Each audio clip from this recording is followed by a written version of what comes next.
మాది కాదు ఓకేనా. అందరికీ నమస్కారం. తర్వాత ఈరోజు జరిగిన ఈ ఎలక్షన్, మొన్న జరిగిన ఎలక్షన్ కానీ ఈరోజు జరిగిన కౌంటింగ్ కానీ చూస్తే ఇది మొత్తంగా ప్రజా విజయం. మొత్తం మా కూటమి సభ్యులంతా, తర్వాత మా జిల్లాలో ఉండే ఎమ్మెల్యేలు, మిగతా వాళ్ళందరూ సమిష్టి కృషి ఇది. తర్వాత ఒక్కటి, జగన్మోహన్ రెడ్డి గారు ఎప్పుడు దేవుని స్క్రిప్ట్ అని చెప్తుంటారు కదా, అతనికి వచ్చిన సీట్లు వచ్చి 11. ఇక్కడ నామినేషన్లు ఎన్ని పడినాయి? పులివెందుల్లో 11, ఒంటిమిట్టలోనే 11 పడినాయి. అంటే ఇది దేవుని స్క్రిప్ట్. 11 నామినేషన్లతో వేసి అతను డిపాజిట్ కోల్పోవడం, ఇది దేవుని స్క్రిప్టు. ముఖ్యంగా ఈ విజయానికి ప్రధానంగా నేను 4 కారణాలు చెప్తా. ఒకటి, చంద్రబాబు నాయుడు గారి ఈ 14 నెలల్లో చేసిన మంచి పనులు, సుపరిపాలన. ఎందుకంటే మేము అందరం కూడా, మా టీం అంతా కూడా ఎక్కడన్నా ప్రచారానికి పోయినప్పుడు అందరూ ఇళ్ళ దగ్గర ఉండాలని సాయంత్రం పూటే పోతా వచ్చినాం. ఎప్పుడు సాయంత్రం పూట పోయినా కూడా స్కూల్ పిల్లలు బడికంతా వచ్చి ఎప్పుడు మా ఎంబడే thank you CM sir, thank you Lokesh sir, మాకు అందరికీ తల్లికి వందనం వచ్చిందని మా వెంట తిరిగేటప్పుడే మాకు సుస్పష్టంగా అర్థమైంది ఈ ఎన్నిక మేము గెలవబోతున్నామని. ఆ తర్వాత రెండో పాయింట్ వచ్చేసి 30 నుంచి 35 సంవత్సరాలుగా ఎప్పుడు కూడా పులివెందుల ప్రజలు ఇంత స్వేచ్ఛగా ఓటు వేయలేదు.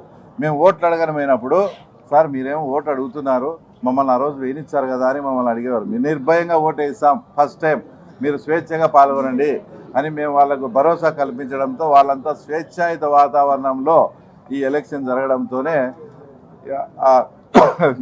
జరగడంతోనే ఈరోజు ఎన్డీఏ కూటమికి ఇంత అద్భుతమైన అవకాశం. ఇంకో పాయింట్, అందరూ కూడా ఇది వాళ్ళకు డిపాజిట్ కూడా రాలేదు. అంటే ఇది అని ఏదైనా చిన్న డౌట్ కానీ కన్ఫ్యూజన్ కానీ ఉంటే అది నేను చేస్తా ఇప్పుడు. ఎందుకంటే మేము ఎలక్షన్ పోయినప్పుడు కానీ అక్కడంతా కూడా అందరూ కూడా వాళ్ళ క్యాడర్ అంతా కూడా మాతో టచ్లోకి వచ్చి, సార్ ఈ 5 ఏళ్లలో మమ్మల్ని సర్వనాశనం చేశాడు, ఎగ్జాంపుల్కు పాడా అని చెప్పేసి 200 నుంచి 250 కోట్ల బిల్లులన్నీ పెండింగ్ పెట్టినాడు. ఎలక్షన్ అయిపోయి కౌంటింగ్కి మధ్యలో ఆయనకు అవకాశం ఉంటే 400 కోట్లు మెడికల్ హాస్పిటల్కి వేసాడు. కానీ మేము కార్యకర్తలంతా ఇట్లా ఇబ్బందులు ఉన్నామంటే మా కార్యకర్తలకు కూడా అతను ఇచ్చి సావలేదు. కాబట్టి మేము మొత్తం అతనికి సహకరిస్తాం. అతని అహంకారానికి, అతను ఎక్కడ ఆకాశంలో కూర్చున్నట్టున్నాడో అతని అహంకారానికి అతను బాగా కొవ్వు పట్టి ఉన్నాడు సార్. మేము ఖచ్చితంగా ఆ కొవ్వును కరిగిస్తాం ఈసారి ఎలక్షన్స్లో, మీకు సపోర్ట్ చేస్తాం అని. ఇంకా అసలు నేనన్నా ఆయనకు అని చెప్తానా, వాళ్ళు మాట్లాడిన మాటలు కానీ as it is Jaganmohan Reddy కానీ వినిపిస్తే ఆయన ఆత్మహత్య చేసుకుంటాడు. అలాంటి పదజాలము పులివెందుల వాళ్ళ క్యాడర్ వాడి నాకు సపోర్ట్ చేసినందువల్లనే ఇప్పుడు ఆ తర్వాత ఇంత అద్భుతమైన విజయం. తర్వాత ఇక్కడ 4వది ప్రధానమైన పాయింట్ ఏంటంటే, అక్కడంతా కూడా అరటి రైతులు మొత్తం. అంటే పులివెందుల మండలంలో ఎక్కువ అరటి రైతులు. అక్కడ ఎర్రబల్లె చెరువు అనేది ఒకటి చాలా ఇంపార్టెంట్. చిన్న పని చేస్తే కూడా ఆ తర్వాత ఆ ఎర్రబల్లె చెరువు నిండుతుంది. అంటే హెచ్ఎన్ఎస్ఎస్ ద్వారా చిన్న వెంటు పెడితే ఆ పనిని పోయి రైతులంతా పోయి అడిగితే కూడా ఏ రోజు స్పందించకుండా అవంతా కూడా పొంగనూరు పెద్దిరెడ్డి రామచంద్రారెడ్డికి పోవాలి. ఇక్కడ నిన్ను ఓట్లు వేసి 35 ఏళ్ళు 40 ఏళ్ళ నుంచి వాళ్ళని ఓట్లు వేసినా వేయకుండా మీరే గుద్దుకొని చేసి ఆ ప్రజలకు ఇవ్వకుండా అక్కడ పెద్దిరెడ్డి రామచంద్రారెడ్డి వాళ్ళ ఊరు పీబీసీ అంటే పొంగనూరు బ్రాంచ్ కెనాల్కి పోవాలని ఎక్కడ నీళ్ళు ఇవ్వకుండా పోవడంతో మేము మొత్తం మా కూటమి నాయకులంతా సీఎం గారితో మాట్లాడి, అధికారులతో మాట్లాడి అక్కడ వెంటు పెట్టించి అక్కడ వాటర్ అందించడం. ఈ 4 కారణాల వల్లనే మేము ఊహించిన దానికన్నా కూడా తర్వాత ఎక్కువ మెజార్టీ ఈరోజు ఆ తర్వాత అక్కడ వచ్చింది. ఇంకో విషయం కూడా స్పష్టంగా, అంటే వాళ్ళది ఎంత బలం అనేది చెప్పేదానికి మీరు కూడా లాజికల్గా ఆలోచించండి. మీ ద్వారా రాష్ట్ర ప్రజలకు కూడా చెప్తున్నా. రీపోలింగ్ అడిగింది వాళ్ళే. తర్వాత 2 రీపోలింగ్ వచ్చినాయి. రీపోలింగ్ కన్నా ముందు పోలింగ్ అయింది ఒక బూత్లో 400 ఓట్లు పోల్ అయితే, రీపోలింగ్ తర్వాత 350 ఓట్లు 360 ఓట్లు పోలైనాయి. అంటే వాళ్ళు మొత్తం ఊర్లలో దండవారం వేపించి సోషల్ మీడియాలో పెట్టి ఈ ఎలక్షన్ మనం బాయ్కాట్ చేస్తున్నామని వాళ్ళు ఇష్టం వచ్చినట్లు ప్రచారం చేసినా కూడా కేవలం 40 ఓట్లు మాత్రమే ఆ తర్వాత తగ్గాయి. అంటే వాళ్ళ బలం 500 ఓట్లలో కేవలం వాళ్ళ మాట విని ఆబ్సెంట్ అయిన ఓట్లు వచ్చేసి 40 ఓట్లే. ఇప్పుడు ఆ రకంగా క్యాల్కులేషన్ వేసుకునే కూడా ఖచ్చితంగా వాళ్ళకు వచ్చిన 682 ఓట్లు నిన్న వాళ్ళ ఆబ్సెంట్ అయిన విధానాన్ని బట్టి చూస్తే 2 కరెక్ట్గా టాలీ అవుతున్నాయి. అంటే వాళ్ళ బలం 500 ఓట్లలో వాళ్ళు చెప్పితే బాయ్కాట్ చేస్తున్నామని వాళ్ళు చెప్తే వినకుండా అందరూ హాజరైనారు. వాళ్ళ మాట వినింది కేవలం 40 ఓట్లు మాత్రమే అనేది ఆ తర్వాత నేను మీ ద్వారా తెలియజేస్తూ ఉన్నా. ఒక్కసారి మా ముఖ్యమంత్రి గారు ఎంతో ప్రజాస్వామ్యవాది. ప్రజాస్వామ్యం అంటే ఆయన పడి వచ్చే మనిషి. అలాంటి ప్రజాస్వామ్యవాది చేతనే అంతకుముందు ఎలక్షన్స్లో ఇదే జెడ్పీటీసీ ఎంపీటీసీ ఎలక్షన్స్లో ఆయన నోటి వెంటనే మేము ఎలక్షన్ బాయ్కాట్ అని అనిపించారంటే మీరు ఎంత అప్రజాస్వామ్యంగా వ్యవహరించినారో. జగన్ రెడ్డి కానీ అవినాష్ రెడ్డి కానీ ఏదో పెద్ద పుడింగని పెద్దిరెడ్డి రామచంద్రారెడ్డిని కుప్పంకు వచ్చి ఏమేమో చేస్తారు కదా. ఇప్పుడు పులిందుల ఎలక్షన్ జరిగేటప్పుడు ఆయన పంపించచ్చు కదా. రాజమల్లులు రమేష్ యాదవ్ను పంపించినట్టు పెద్దిరెడ్డి రామచంద్రారెడ్డిని పంపించి ఆ తర్వాత ఇక్కడ పులిందులో తేల్చుకోవాల్సింది. అంత ఘోరంగా అప్రజాస్వామ్యం చేసిన ఆ వ్యక్తి నిన్న మాట్లాడుతూ ఏందో ప్రజాస్వామ్యానికి అతనే ప్రతిరూపమైనట్టు అతనే ప్రతీక అయినట్లు జగన్మోహన్ రెడ్డి మాట్లాడడం కూడా ఇది చాలా దారుణం.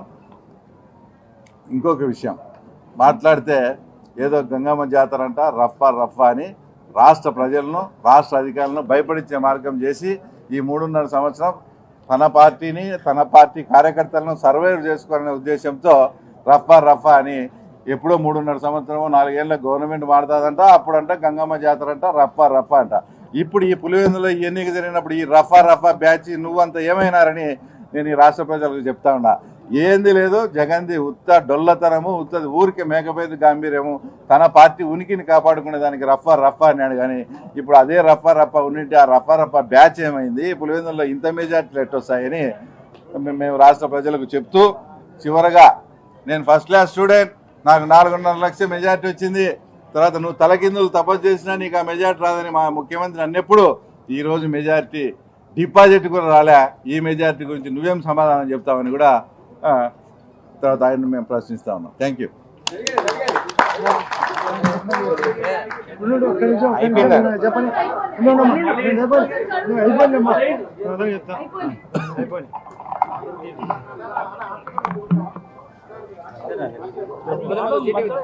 అందరికీ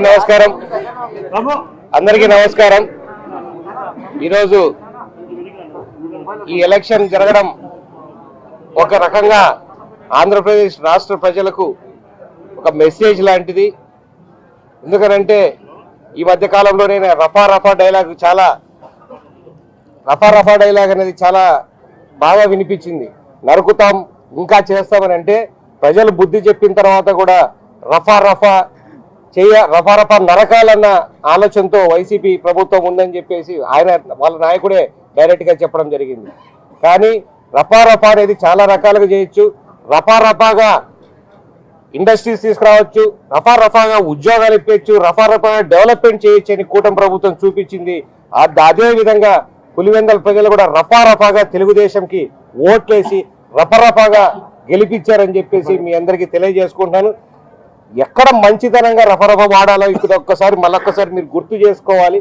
తెలుగుదేశం ప్రభుత్వం కూటమి ప్రభుత్వం మీద పూర్తి నమ్మకం ప్రజలకు ఉంది. దానికి నిదర్శనం ఈ రోజు గెలుపు.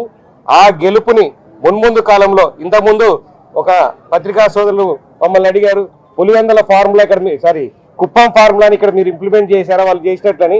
కుప్పం ఫార్ములాని వాళ్ళలాగా ఇంప్లిమెంట్ చేయలేదు. కుప్పంలో ఏ రకంగా తెలుగుదేశం ప్రభుత్వం డెవలప్మెంట్ చేసిందో అదే ఫార్ములా పులివెందుల్లో కూడా అదే ఫార్ములా ఇంప్లిమెంట్ చేస్తాం. కుప్పం ఫార్ములా డెవలప్మెంట్ రూపంలో ఇక్కడ ఇంప్లిమెంట్ చేస్తామని చెప్పి అందరికీ తెలియజేస్తాం. మరొక్కసారి ఈ ఎలక్షన్కి సహకరించినటువంటి మీడియా మిత్రులందరికీ, తెలుగుదేశం కార్యకర్తలందరికీ, ప్రతి ఒక్కరూ కష్టపడిన వాళ్ళందరికీ ధన్యవాదాలు తెలియజేసి, ఎందుకంటే నేను కూడా కొంచెం యాక్టివ్గా పార్టిసిపేట్ చేసినాను. నాతో పాటు తిరిగిన ప్రజలందరికీ కూడా ధన్యవాదాలు తెలియజేసుకున్నాను. Thank you very much. ప్రజాస్వామ్య దేశంలో ప్రజలు అణిచివేతకు గురైనప్పుడు, అరాచకం చేసినప్పుడు, ఎక్కడైతే అభివృద్ధి ఉండదో, ఎక్కడైతే తీవ్రంగా బాధపడినప్పుడు, అణిచివేతకు గురైనప్పుడు ఓటు అనే ఆయుధంతో పులివెందుల ప్రజలు రాష్ట్ర వ్యాప్తంగా దేశవ్యాప్తంగా కూడా ఆ అణిచివేతకు గురి చేసిన వ్యక్తులకు వ్యతిరేకంగా ఓటు వేసి మంచి సంకేతం పంపించినారు. చంద్రబాబు నాయుడు గారు కూటమి పార్టీల సహకారంతో 14 నెలల కాలంలో ఇచ్చిన సుపరిపాలనకు ఈ విజయం ఒక పెద్ద నిదర్శనం అని చెప్తా ఉంటా. ఏదైతే 40 సంవత్సరాలుగా ఏకపక్షంగా ఓట్లు వేసుకొని నామినేషన్లు కూడా వేయకుండా భయభ్రాంతులు గురి చేసిన సందర్భంలో పులివెందుల ప్రజలు ఈరోజు సంక్షేమానికి, అభివృద్ధికి, మౌలిక సదుపాయాల కల్పనకు ఈ ప్రభుత్వం చేస్తున్న కృషిని ఒక విశ్వాసంతో, నమ్మకంతో మాకు ఓట్లేసి తెలుగుదేశం పార్టీ అభ్యర్థి లతారెడ్డి గారిని గెలిపించినందుకు ప్రతి ఒక్కరికి కూడా కృతజ్ఞతలు తెలియజేస్తా ఉండా. అదేవిధంగా జగన్మోహన్ రెడ్డి గారు మాట్లాడుతున్నారు, మాకు 80% 90% మద్దతు ఉంది మా పులివెందుల్లో. రాష్ట్రంలో అధికారాన్ని దుర్వినియోగం చేసి పోలీసును అడ్డం పెట్టుకొని గెలిచారు, రిగ్గింగులు చేసుకున్నారని చెప్పి తెలుగుదేశం పార్టీ మీద మాట్లాడుతున్నారు. నేను ఈ సందర్భంగా ఒకటే చెప్తా ఉండా, మీకు 80% 90% మద్దతు ఉంది కదా, మరి మీరు ఎటు అసెంబ్లీకి పోవడం లేదు, మీరు రాజీనామా చేసి ఉప ఎన్నిక వస్తే మీరు కోరిన విధంగా కేంద్ర బలగాలతోనే ఉప ఎన్నిక జరిపిస్తాం, ఈ సవాల్ను మీరు స్వీకరించాలని చెప్పి నేను కోరుతా ఉండా. అంతే తప్ప ఓటమికి సాకులు ఎత్తుక్కుంటూ ఎన్నికలను బాయ్కాట్, కౌంటింగ్ బాయ్కాట్, లాస్ట్కు పాలిటిక్స్ నుంచి మీరు బాయ్కాట్ చేస్తే ఈ రాష్ట్రం సుభిక్షంగా ఉంటుందని చెప్పి జగన్మోహన్ రెడ్డి గారి హితవు చెప్తా ఉండా. ఏది ఏమైనా లతారెడ్డి గారికి ఈ గెలుపు శుభాకాంక్షలు తెలియజేసుకుంటూ, ఈ గెలుపుకు సహకరించిన తెలుగుదేశం పార్టీ ప్రతి కార్యకర్తలకు జిల్లా వ్యాప్తంగా అందరూ కూడా ప్రచారంలో పాల్గొన్నారు. కూటమి పార్టీలైన జనసేన కానీ, బీజేపీ కానీ ప్రతి ఒక్కరికి కూడా తెలుగుదేశం పార్టీ తరఫున శుభాకాంక్షలు తెలియజేసుకుంటున్నా, ధన్యవాదాలు తెలియజేసుకుంటున్నా. జై తెలుగుదేశం.